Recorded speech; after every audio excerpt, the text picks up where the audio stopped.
Hello mga kamima! For today's vlog, nagbabalik ang inyong nursing attendant ng Quezon, Palawan. Today is prenatal day kaya marami na naman akong makikitang mga buntis. Ako na lang ata ang hindi nabibilang sa kanila, charis!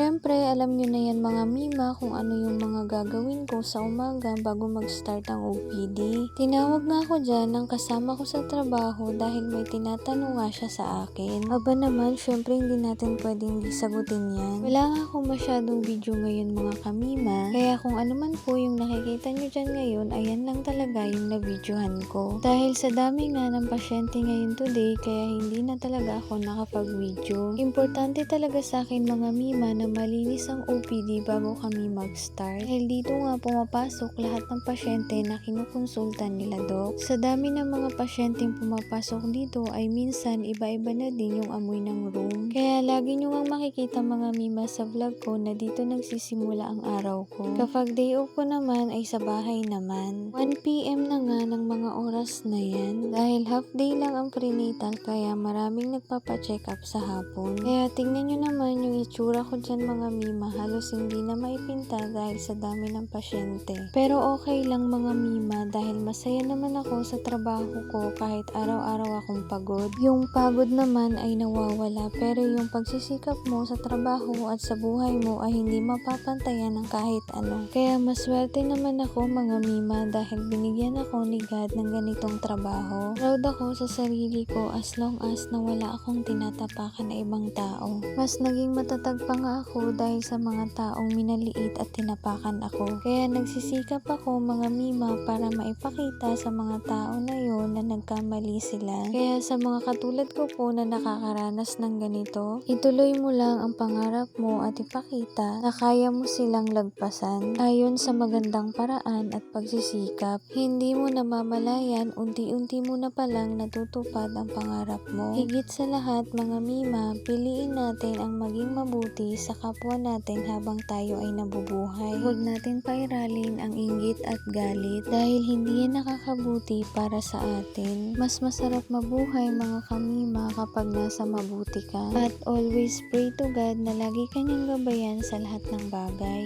Yun lang muna mga mima. Thank you for watching. See you in my next vlog.